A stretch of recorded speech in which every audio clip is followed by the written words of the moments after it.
अस्सलाम वालेकुम वरहमतुल्लाहि वबरकातुहू। 14 फरवरी, जी हाँ, 14 फरवरी के दिन हम सभी लोग हैदराबाद जाने वाले हैं। जैसा कि मैंने पहले ऐलान किया था। अब कैसा जाने वाले, कहाँ से जाने वाले, कितने बजे जाने वाले हैं, इसकी जानकारी देने के लिए मैं आप लोगों के बीच में हाजिर हुआ हूँ। सबसे पहले तो ये है कि 14 फरवरी के दिन दारुसलाम डे मनाया जाने वाला है। दारुसलाम है क्या? तो दारुसलाम पार्टी का हेडक्वार्टर है, जहाँ पर हर रोज़ हज़ारों लोग आते हैं जिनकी सुनवाई कोई नहीं करता है। उनकी सुनवाई दारुसलाम के अंदर होती है, जहाँ पर मजलिस के एमपी साहब जनाब बैरिस्टर असदुद्दीन अवैसी साहब, हबीब मिल्लत जनाब अकबरुद्दीन अवैसी साहब, सारे एमएलएज़ और पूरे कॉरपोरेटर्स एक जगह के ऊपर बैठते हैं दारुसलाम हेडक्वार्टर के ऊपर। और जो इंसान जिस किसी तकलीफ़ के अंदर है वो वहाँ पर आता है, अपनी सुनवाई करवाता है और वहाँ पे उसकी जो भी परेशानी है उसका हल निकाला जाता है। तो दारुसलाम डे 14 फरवरी के दिन मनाया जाने वाला है। साथ ही साथ 14 फरवरी के दिन महाराष्ट्र में जो कामयाबी मिली है नगर परिषद और महानगर पालिका के इलेक्शन में, उसका जश्न भी मनाया जाएगा। हम सब क्यों जा रहे हैं दारुसलाम? तो बैरिस्टर असदुद्दीन अवैसी साहब, अकबरुद्दीन अवैसी साहब और मजलिस इत्तेहादुल मुस्लिमीन का शुक्रिया अदा करने के लिए जा रहे हैं। अगर ये जमात ना होती तो मेरे हिसाब से हमारी आवाज़ ना होती। इसीलिए हम जा रहे हैं उनका शुक्रिया अदा करने के लिए और ये बताने के लिए कि जिस जमात की शुरुआत हैदराबाद से हुई थी, आज वो महाराष्ट्र में ही नहीं बल्कि पूरे हिंदुस्तान में किस तेज़ी के साथ दौड़ रही है, आगे बढ़ रही है। 14 तारीख के दिन हम अलग अलग जगह से जितने भी लोग आ रहे हैं, ऐसा ज़रूरी नहीं है कि पूरे के पूरे एक ही रैली के अंदर, अगर किसी की सहूलत ये होती है कि नहीं मुझे यहाँ से दूर हो जाएगा करके, तो वो अपना रास्ता इख्तियार कर सकते हैं। हम औरंगाबाद से गाड़ियों का एक काफ़िला लेकर, जिसमें हर जीता हुआ कॉरपोरेटर, इलेक्शन लड़ा हुआ कॉरपोरेटर, पार्टी के पदाधिकारी, कार्यकर्ता, मजलिस के दीवाने, मजलिस के चाहने वाले, सभी लोग इसके अंदर शामिल हो सकते हैं। बहुत सारे लोग फ़ोन करके पूछ रहे हैं हम आ सकते हैं क्या? देखिए, दारुसलाम आपका है, मजलिस आपकी है, तो कोई भी आ सकता है इसमें। लेकिन वहाँ पर जो जीते हुए कॉरपोरेटर्स हैं, काउंसिलर्स हैं, उनका इस्तकबालिया प्रोग्राम रखा गया है, तो आप भी उसमें शरीक हो सकते हैं, क्योंकि उनके जिताने के अंदर आप लोगों का भी बहुत बड़ा हाथ है।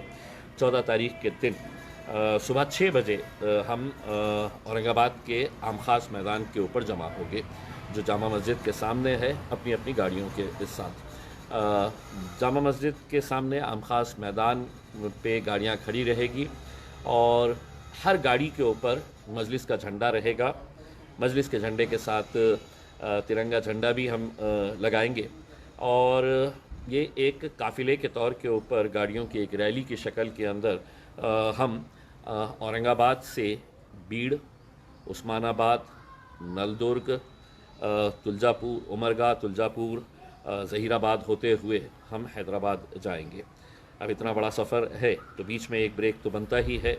तो नलदुर्ग में हम ब्रेक लेंगे। वहाँ पर दोपहर में खाने का इंतज़ाम वहाँ के ज़िम्मेदारान ने रखा हुआ है, तो वहाँ पर ब्रेक लेंगे, एक छोटा सा ब्रेक लिया जाएगा और वहाँ से हम लोग फिर हैदराबाद की तरफ निकलेंगे, क्योंकि किसी भी हालत में हमें असर की नमाज़ तक वहाँ पर पहुँचना है। यानी कि 5 बजे का हम टारगेट लेकर चल रहे हैं कि 5 बजे तक हमें हैदराबाद पहुँचना है। अब ये है कि एक चीज़ साफ़ कर देते हैं, चूँकि हमें पहुँचने का वक्त तय है और रास्ता बहुत बड़ा है। रैली की शक्ल में जब आप जाते हैं तो आपको डिसिप्लिन और स्पीड, इस सब बातों का ध्यान रखना पड़ता है। तो रास्ते में कहीं पर भी स्टॉप नहीं होगा। अगर कोई सोच रहा होगा कि मैं यहाँ पर रुका कर इनका इस्तकबाल कर लूँगा, यहाँ पर रुका कर इनसे मुलाकात कर लूँगा, यहाँ पर रुका कर सेल्फ़ी निकाल लूँगा, फ़ोटोज़ निकाल लूँगा, तो ये मुमकिन नहीं होगा। उसमें जो भी है वो आधे घंटे का जो हमारा ब्रेक रहने वाला है नलदुर्ग के अंदर, वहाँ पर आप अगर चाहे तो मुलाकात कर सकते हैं। अब जितने लोग अलग अलग शहरों से आ रहे हैं, आपको तय करना है कि आपको कन्वीनियंट कौन सा है। एक रैली की शक्ल तो यहाँ से जा रही है जो औरंगाबाद से निकल के बीड़, उस्मानाबाद होते हुए जा रही है।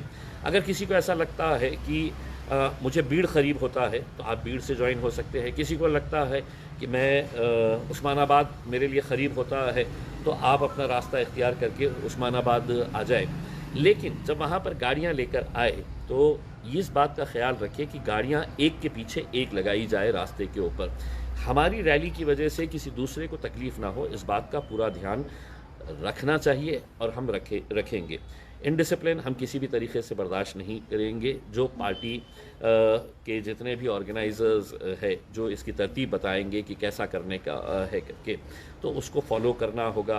किसी ने भी बहुत ज़्यादा स्पीड में गाड़ियां नहीं चलाना है, किसी ने भी एक दूसरे को ओवरटेक करने की कोशिश नहीं करना है। इन सब बातों को हम सबको ध्यान देने की ज़रूरत रहेगी। इम्पॉर्टेंट ये है कि हर गाड़ी के ऊपर हमारा झंडा, पार्टी का झंडा जो है वो झंडा लगाना है करके, क्योंकि अब ये झंडा लहरा रहा है, पूरे हिंदुस्तान के अंदर लहरा रहा है। तो हम भी जा रहे हैं अपने क़ायदों का शुक्रिया अदा करने के लिए कि जिसकी शुरुआत आपने हैदराबाद से की थी। आज देखिएगा कि मजलिस कहाँ कहाँ तक पहुँच चुकी है करके। तो यही बातें मैं आप लोगों को बताने के लिए आया हूँ। हम हर रोज़ कुछ ना कुछ अपडेट इसके ताल्लुक़ से हम करते रहेंगे। हमने अपने ऑफिस के ऊपर रजिस्ट्रेशन रखा हुआ है ताकि हमें भी ये बात का पता चल सके कि आखिर में कितनी गाड़ियाँ होने वाली है करके।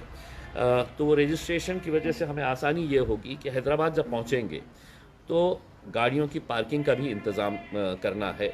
तो हमको एक आइडिया आ जाएगी कि कौन सी गाड़ियाँ कहाँ पर हमें लगवाने का है करके, क्योंकि एक जगह के ऊपर तो ये मुमकिन नहीं होने वाला है करके। तो आपके लिए रजिस्ट्रेशन खुले हुए है, आपको हमारे ऑफिस के ऊपर ये गाड़ियों का रजिस्ट्रेशन करवाने का है, और हमें भी एक आइडिया आ जाएगी कि कितने लोग है करके। दारुसलाम के अंदर रात में खाने का इंतज़ाम किया गया है, और उसके बाद फिर लोगों का आपकी अपनी ये रहेगी कि आप वहाँ पे अगर रुकना चाहे तो अपने तौर के ऊपर आप रुक सकते हैं, जिसको वापस आना है वो वापस आ सकते हैं। तो ये सब बातें हम आपको बताने के लिए आज आपके बीच में आए हैं। उम्मीद करते हैं कि बहुत अच्छी रैली रहेगी और हिंदुस्तान देखेगा कि मजलिस किस तेज़ी के साथ बढ़ रही है, आगे चल रही है। शुक्रिया। औरंगाबाद तक मीडिया जो है वो पिछले कई सालों से बहुत अच्छी खिदमत दे रहा है, लोगों तक खबरें पहुंचाने का काम कर रहा है और उसकी रीच बढ़ रही है। उन्हें सिल्वर बटन मिला है, मैं उनको मुबारकबाद देता हूं और उम्मीद करता हूं कि आगे उनको सिल्वर की जगह गोल्ड भी मिले, गोल्ड के बाद प्लैटिनम भी मिले और वो इसी तरह से लोगों का काम करते रहे। शुक्रिया।